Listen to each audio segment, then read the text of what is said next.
আসসালামু আলাইকুম। সবাই কেমন আছেন? আলহামদুলিল্লাহ আমরা ভালো আছি। তো এই তো আমি এই জায়গায় এখন রান্না বসাই দিলাম আপনাদের। এখানে সরিষার তেল দিছি আর পেঁয়াজ রসুন বাটা দিছি। তো এখানে আমি লবণ দিয়ে দিলাম স্বাদ মতো, দেখেন। আর দিয়ে দিচ্ছি মরিচের গুঁড়া,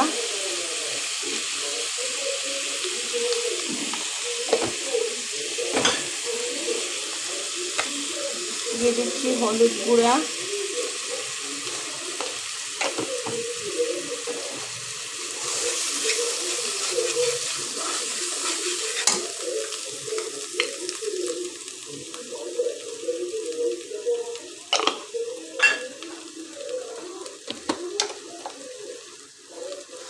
5 ফোড়ন। আপনারা কেউ কেউ একবার 5 ফোড়ন খেয়ে দেখবেন, অনেক কারো কাছে ভালো লাগতেই পারে। আমার যেহেতু সব কিছুতে আমি 5 ফোড়ন খাই, তো আমার কাছে আমার 5 ফোড়নটাই ভালো লাগে। প্লিজ একবার খেয়ে দেখবেন, আপনাদের কাছেও ভালো লাগবে।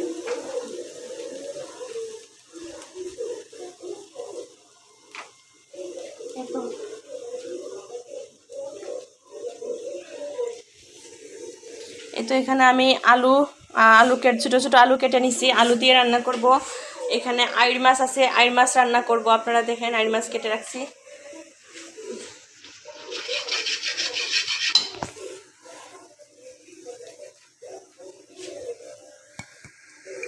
তো একটু মশলা কষানোর জন্য একটু গরম পানি দিয়ে দিলাম। এখানে একটু গরম পানি ছিল আমার কাছে, এই জন্য দিছি। আপনারা এটা অপশনাল, দিতেও পারেন না দিতে পারেন। আমি একটু গরম পানি হাতের কাছে ছিল দেখতে দিছি। তো আর এই যে এখানে ধনেপাতা কেটে রাখছি, মানে কেটে কাটি নাই, রেডি করে রাখছি ধুয়ে।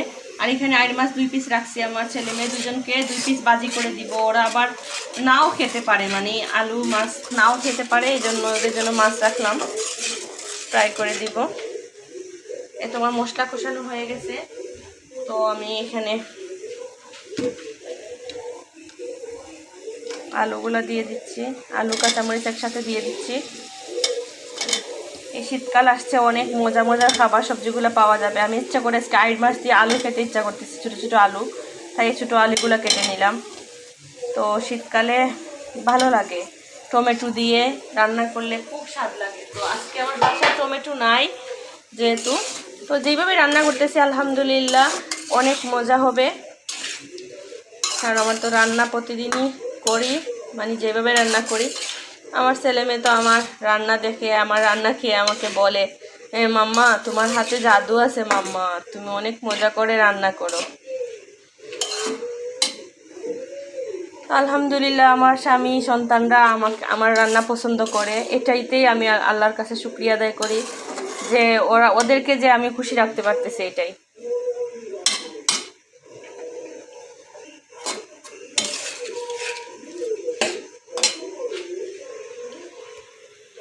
আমি আলুটাকে একটু কষিয়ে নিচ্ছি, তারপরে মাছ দেব।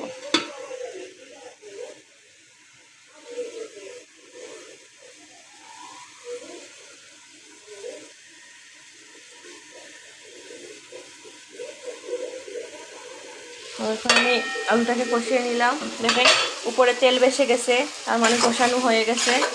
তো আমি এই পর্যায়ে মাছটা দিয়ে দিব।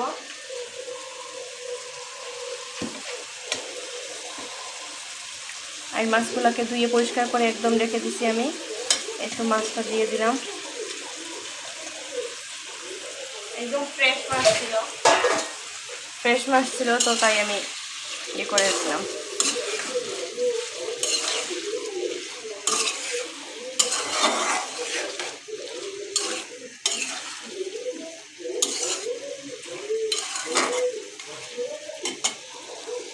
তো আর এদিকে দেখেন গরম পানি বসাই দিছি। আমরা পানি কিন্তু ফুটিয়ে ঠান্ডা করে ফিল্টার করে খাই। আর এদিকে তো আমি এগুলোকে কষিয়ে নিয়ে তারপরে ঝোল দিয়ে ধনেপাতা কেটে তারপরে হয়ে গেলে নামিয়ে নিব, মানে আলুটা সিদ্ধ হইলেই নামিয়ে নিব।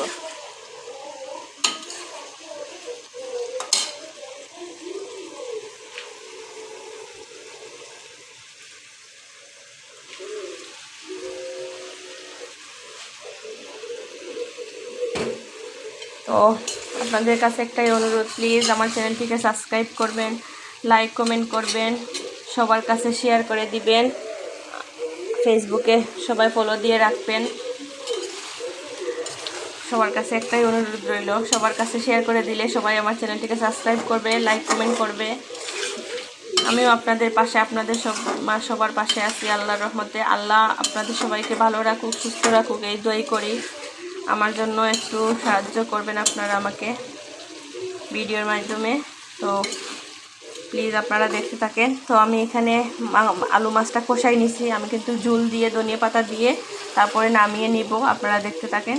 তো এই পর্যায়ে আমি আসলে মানে লাস্ট ফিনিশিং আমি আপনাদেরকে দেখাইতে পারি না, এটা যার জন্য আমি আন্তরিকভাবে প্লিজ আমি দুঃখিত। তো আপনারা প্লিজ আমার চ্যানেলটিকে একটু আগায় নিয়ে যান। একবার আমি যেভাবে রান্না করছি আপনারা প্লিজ একবার ওইভাবে রান্না করে খেয়ে দেখবেন আপনাদের কাছে কেমন লাগে। তো আমি হালকা একটু ঝোল দিয়ে ধনে পাতা দিয়ে তারপরে নামাবো। হালকা একটু ঝোল দিয়ে দিলাম ধনে পাতা দিয়ে, তারপরে আমি এটাকে নামিয়ে নেব।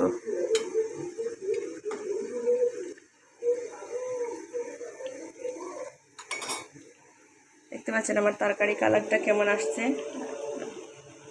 তো প্লিজ সবাই ভালো থাকবেন, সুস্থ থাকবেন। আসসালামু আলাইকুম।